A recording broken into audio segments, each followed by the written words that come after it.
Hi again.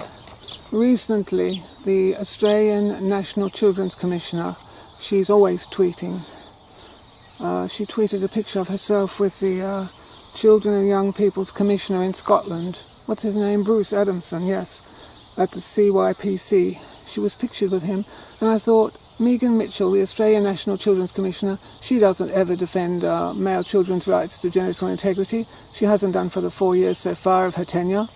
And I thought she's not going to. And I thought here she is conferring with a fellow Children's Commissioner in Scotland. And I thought I shall ask the CYCP, the Children and Young People's Commissioner in Scotland, what their opinion is of male genital mutilation. I asked a general question about all three genders, male, female and intersex. I wrote to them and asked, is genital integrity a fundamental human right for all children of all genders, male, female and intersex? That was the question that I asked. I asked that question. Now I got a reply from Linda Ellis Macdonald. Yeah, it's from Linda Ellis Macdonald. Of course she told us that, this is what she said. Thank you for your inquiry about children's rights and genital integrity. Children and young people have a right to genital integrity, whether they be male, female or intersex. Any non-therapeutic genital surgery is an invasive procedure which carries risks and has, or could have, a long-term impact on the child's health, well-being and sense of identity. It is most often carried out before a child is able to give informed consent. The fundamental right to physical integrity is protected by a wide range of human rights instruments. So she basically answered my question, is genital integrity a fundamental human right for all children of all genders, male, female and intersex? She says, yes, doesn't she? She says, children and young people have a right to genital integrity, whether they be male, female or intersex. Then she proceeds for several pages to rattle off the Universal Declaration of Human Rights. She's backing up what she just said about all children having the right to genital integrity. She quotes the Universal Declaration of Human Rights, the International Covenant on Civil and Political Rights, that's the ICCPR. She talks about the International Covenant on Economic, Social and Cultural Rights, as well as the European Convention on Human Rights. She talks about the United Nations Convention on the Rights of the Child. Yeah, then she elaborates further on the rights of the child, the Convention on the Rights of the Child, Article 2, Article 3, Article 5, Article 6, Article 12, Article 16, Article 19, Article 24, Article 37, Article 39. So, she tells us all that. She tells me that FGM, she gives all the arguments about FGM that everybody knows. Everybody knows FGM is wrong. Everybody knows it should be against the law. She talks about intersex children and their rights to genital integrity and what the United Nations is saying, which is basically that they should be defended.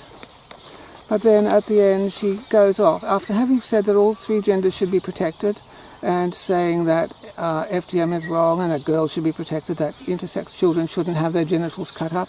She suddenly wriggles out, Linda Ellis Macdonald of the the Children and Young People's Commission in Scotland, then proceeds to wriggle out, doesn't she? She does. She's the enquiries officer there, and their goal is to promote and safeguard the rights of children and young people in Scotland. But she has to, doesn't she?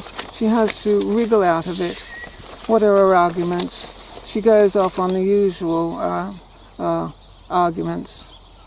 She wriggles out on grounds of HIV, all the specious medical arguments for HIV, for so-called HIV prevention, and she goes on about cultural and religious grounds.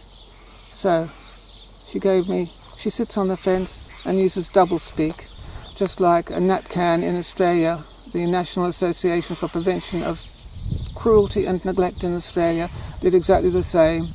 They wriggled out. They said, yes, children should be protected, and then they wriggle out for boys. This woman, Linda Ellis Macdonald at the CYPC in Scotland, does exactly the same. She assures me at the start of her letter that genital integrity is a human right for all three genders, but then makes an exception for boys at the end. She argues on cultural grounds, religious grounds, HIV prevention grounds supposedly, and specious medical arguments about HIV and just supposed arguments about hygiene. So fuck you, Linda Ellis Macdonald. You're a bullshit artist. I imagine Bruce Adamson is the same.